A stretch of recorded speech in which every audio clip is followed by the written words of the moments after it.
All right, so we're really diving into Asia Miles today. You guys sent over this like really fascinating article about making the most of them.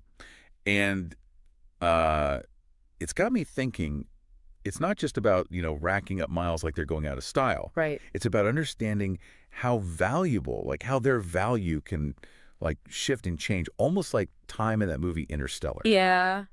That's a great analogy because, the article really hammers home the point that your mileage really can vary. And a lot of it comes down to, how do you actually match those miles to your own travel dreams and your spending habits? Totally. And one thing that caught my eye right away, the article mentions how Asia Miles don't expire. Right. As long as there's some activity in your account every 18 months, which honestly, compared to some of the other airline programs I've seen, oh, yeah, that's pretty awesome. It's a huge advantage, especially for, maybe someone who's not a super frequent flyer, but they still want to be part of a program like this and reap the benefits. Right. And it's interesting. The article contrasts that with, those Taiwan-based airlines, like EVA Air, China Airlines, Starlux. Those miles, they vanish much quicker. Yeah. It makes a big difference if you're thinking long-term. Totally. Which a lot of this is about. Yeah. So then the article jumps into this idea that miles don't have, like, a fixed value. Right. Yeah, it's all relative. And honestly, that kind of threw me off at first. Yeah, and it's a super important concept to grasp. Because think of it this way. If you're someone who, rarely flies, right, having this big stash of miles might not seem all that exciting, right? True.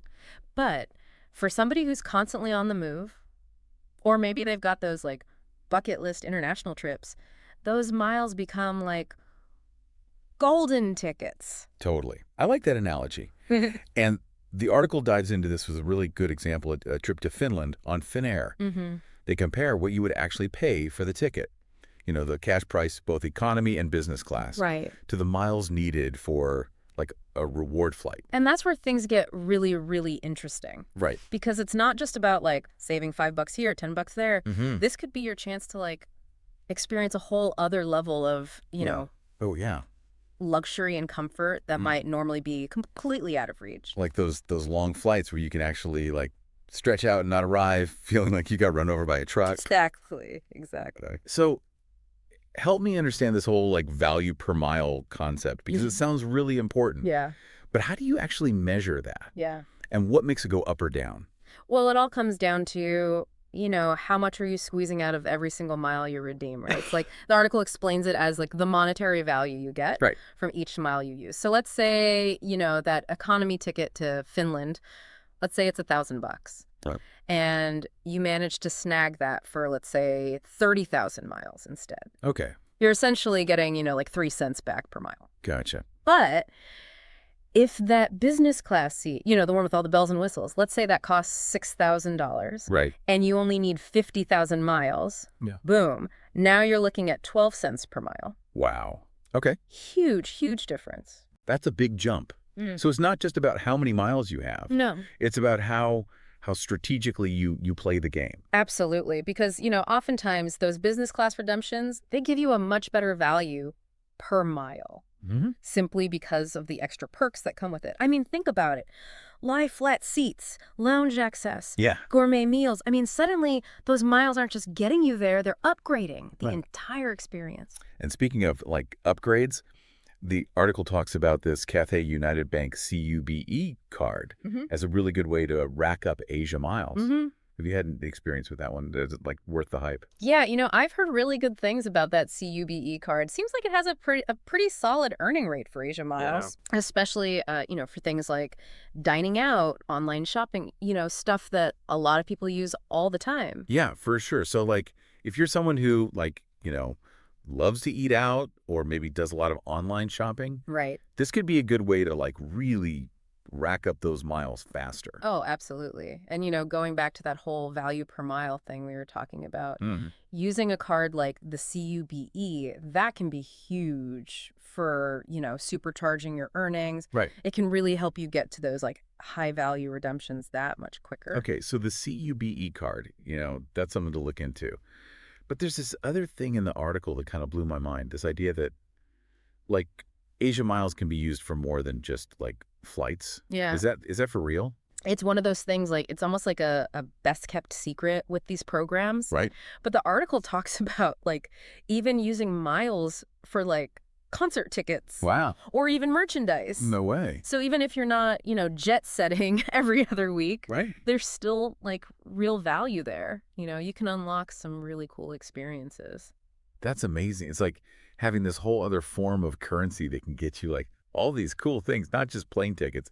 This is making me rethink, like, my whole strategy here. Right. With these travel rewards. Yeah, and it all goes back to, like, what we were saying before about, really understanding Right. what are your travel goals? What are your priorities? Are you all about those luxury travel experiences? Or are you more like the kind of person who wants to, like, explore those off the beaten path destinations? Or maybe you just want that flexibility to, like, catch a last-minute concert. Who knows? Totally. Okay, so let's say someone is listening to this right now, and they're, like, convinced, all right, Asia miles are the way to go, but they're starting from scratch. Like, they have no idea where to even begin. Right. What would you tell them, especially if, all this is pretty new to them?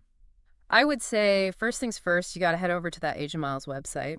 Just familiarize yourself with, how does the program work? What are the different ways to, earn miles? Right. What can you actually spend them on? It might seem a little overwhelming at first, but trust me, a little bit of exploration goes a long way. Yeah, it's kind of like learning a new language. Yeah, right. Once you, like, the basics, you can start putting together sentences, or in this case, incredible trips. There you go. The article mentioned that, like, the value of those Asia miles can really fluctuate based on, how you redeem them. Oh, absolutely. So, like, is there a chance that, you could be kind of wasting them if you're not careful? Oh, for sure. For sure. Like, let's say you're using them for, like, a really short, economy flight. That might not give you the best bang for your buck, Right. It's like using a $100 bill to buy a pack of gum. You technically can, but are you really getting the most out of it? Right. So, like, hoarding miles without a plan is kind of like sitting on a treasure chest, but, like, you don't have the map. Exactly. So what are some of those, like, alternative redemption options that could actually give you a better value for those miles? Yeah, we were talking about those premium cabins earlier. Yeah. Like, imagine using your miles to treat yourself to a business class trip to Europe or Asia. Okay. The value you could get compared to paying cash, it's massive. Now we're talking. Who hasn't dreamt of, like, sipping champagne at 30,000 feet? Right. In a lie flat seat. Exactly. And you know what? That dream, it could be closer than you think. With a little planning, it's totally doable. Another option, something that could be really high value, are those round-the-world itineraries. Round the world. Okay, now you've got my attention. Right. Tell me more. So picture this. You're circling the globe, hitting up multiple destinations, like all in one go. And you're paying like a fraction of the cost by using your miles. Talk about really getting the most out of those travel rewards. I mean, that sounds like straight out of a travel magazine, like almost too good to be true. But let's be real for a sec. Those round-the-world trips, they always seem so incredibly complex. Like, how do you even begin to plan something like that? Can a regular person even pull that off? Absolutely. It might seem a little daunting at first glance, but trust me, there are tons of resources and tools out there to help you plan the ultimate round-the-world adventure. And the feeling you'll get after actually completing a journey like that, priceless. Okay, you've convinced me research round-the-world trips is officially on my to-do list now. But for anyone listening who might be feeling a little overwhelmed with all this info, like, what's the one thing you really hope they take away from this whole conversation? It's so easy to get caught up in the weeds with all the numbers and the strategies and the maximizing this many miles for that kind of trip. But honestly, at the end of the day, these miles, they're just a tool. They're a means to an end. The real magic, the real value comes from the experiences they unlock. So my advice would be, don't be afraid to dream big. Think about those trips you've always wanted to take, places you've been dying to see, and then see how Asia Miles can help you get there. I love that. It's not about the points themselves. It's about the possibilities they represent. So to everyone listening, we challenge you.